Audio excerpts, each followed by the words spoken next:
Guys, good morning. Good morning. Mag-ano muna tayo. Kain muna ako ngayon. Umaga kasi meron akong labahan. Meron akong labahan ngayong umaga. Ang super mom ay busy sa umaga. Kaya mamaya pa ako uupo. Pagkatapos ko kumain, pagkatapos magsampay. At saka uupo na lang doon sa laptop. Tsaka mag-chika-chika.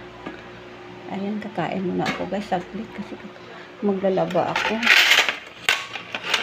I have so many washing today by my hand.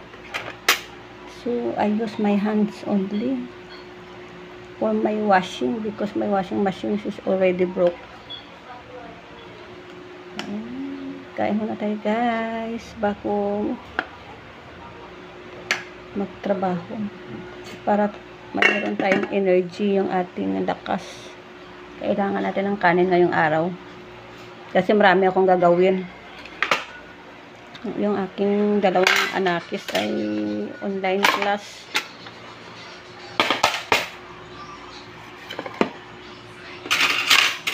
Guys, meron na akong kape-kape pero kakain ako ng kanin.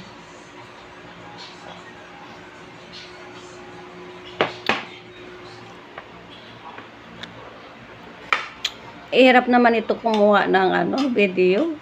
Ako pa yung editing. Ako pa yung ano ba tawag doon? Cameraman. Ako pa yung nagsasalita, 'di ba? Yan ang mga buhay ng mga YouTuber. Small or big creators, 'di ba? So ito lang guys yung kalibangan ko sa bahay. At least meron akong hindi lang isang bagay nakapokus yung attention ko, kundi meron ding social media. Kain tayo.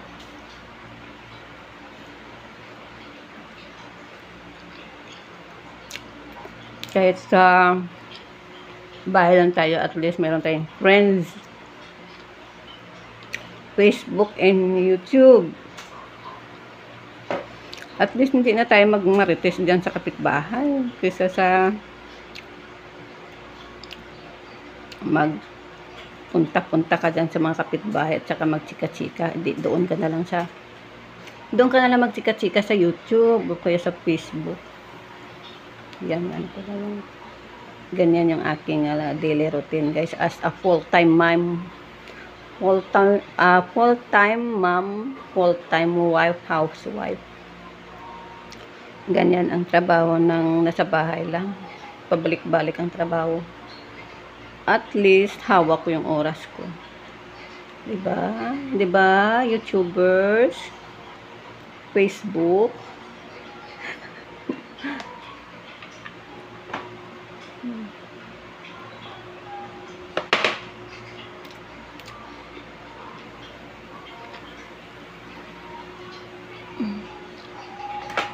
Pagkatapos nito meron akong labahan. Pagkatapos nito. Pagkatapos ng laba, sampay, tapos sampay, upo. Tapos sampay, upo na yan. Doon sa aking trono. Hanggang maghapon na yan. Kita mo pag nagbalat ng saging, isang kamay na lang. Use your hand. One hand, use your hand. Kasi yung isang kamay ko ay nasa cellphone habang kumukuha ng aking contents, guys.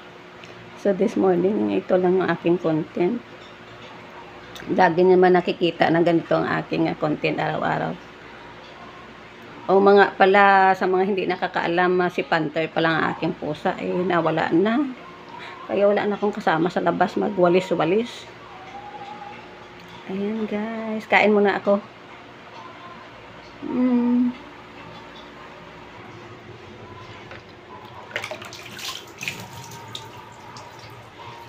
Ayan, alam niyo yung pagkatapos kumain. Ito. Ay, aking chinilas mapapasak. Alam niyo pagising sa umaga ay kumain muna ng kanin bago trabaho sa loob ng bahay. Ganyan ako guys. Kailangan puno yung tiyan ko. Para meron akong lakas magpiga ng labahan. Ayan, nakababad pa yan. Yung iba na kasampay na. Diba ang bilis?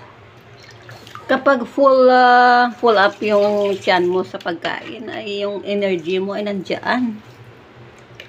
Yeah, sa mga nanay dyan, alam ko ganyan ang ginagawa niyo. Dahil ako ganyan, ayaw ko magpagutom. Habang ako ay nagtatrabaho sa loob at labas ng bahay. Babad ko muna ito. Ayan, nakababad na yan. Ayan, ay nagsasampay muna ako sa labas, guys. Ayan, samahan niyo ako. Yung aking aso na sa labas. Diyan, de! Ay, nandiyan! Saan ka galing? Nakita mo yung aking